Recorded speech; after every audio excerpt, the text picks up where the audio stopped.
Hey everyone, it's Dr. DeCubellis from Main Street Chiropractic, and once again I am joined with Scott Rausch from Caliber Home Loans. Thank you for coming out. Hi, Scott Rausch, Caliber Home Loans, NMLS number 187488. All right, so today what I want to talk about is when people go and they apply for a mortgage, there's different term lengths. We hear 15, we hear 20, we hear 30. What is the difference? What's the positives? What's the negatives? Can you walk me through a little bit about that? All right, so first and foremost, when you're deciding which of the duration loans you're looking for, you kind of have to look at cash flow. The most common loan is the 30-year fixed. It's easier to qualify for because of debt to income over a 15-year mortgage. In terms of figuring out which one's best for you, we'd have to look at your long-term and short-term objectives, and the issue is the cash flow. I always like to tell people you can always pay a 30-year mortgage off early, but you can never pay a 15 off late. Meaning even if you take a 30-year, you can always pay down the principal by sending extra money towards your principal on a monthly basis. That makes a lot of sense. Now, when we talk about those different loan lengths, does any of that affect what interest rate they might be eligible for? Yeah, so basically there's two different mortgage-backed securities. So when you're talking about a mortgage, you're talking about really like a bond. So there's mortgage-backed securities, there's a 30-year coupon, and there's a 15-year coupon. The 30, 25, and 20-year are all based on the 30-year coupon. The 10-year fixed and 15-year fixed, those are based on the 15-year coupon. There is a slight difference in pricing between a 30 coupon and a 15-year coupon.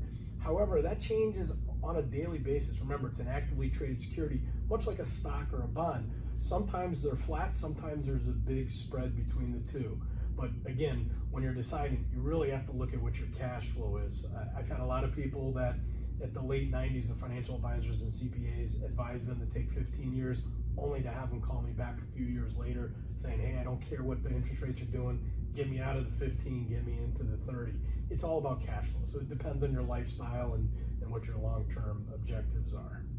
Now, is there a very big difference when we start talking about maybe like a 20 versus a 25 when there's only that 5-year difference? What's the big difference between those two? That's a great question. So really what it comes down to is if you take a 20 versus a 25, you're gonna pay it off 5 years early. So obviously you're saving interest over those 5-year period of time. So there is a financial savings there, but the reality is most people are in their house, we'll say 5 to 10 years. So, again, with interest rates being so low, I'm personally not so concerned with paying my mortgages off way in advance because your return on investments, whatever your interest rate is. So right now, you're probably in the low 3s, so we're just slightly below it. So that's your return on investment. That's long-term, that's a terrible return on investment. So that's kind of how I look at it. It's like paying a 0 interest car loan off early. You wouldn't because it's costing you nothing. Does that make sense? Yeah, that makes total sense. And it makes sense too when you're deciding which one to do, because if you do get a really low interest rate, it's almost like you get extra money in your pocket. And like Correct. you said, you can always pay it off sooner if you want, but you're not forced to. Correct. You're not stuck there. And I like to, I'll go over the options with my clients. I'll compare the 30, the 25, and the 20, and then I'll look at a 15. And most of the time, it makes sense if there's, if the rates, for example, someone's at 4 and they're coming down to 3, a 20-year fixed, they might only go up $150, but for some reason when you jump into the 15, there's a big difference in payment.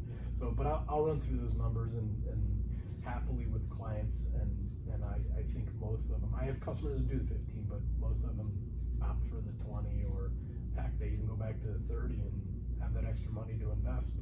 Right. Makes a lot of sense. Any questions? Scott's contact information is below, and feel free to give him a call.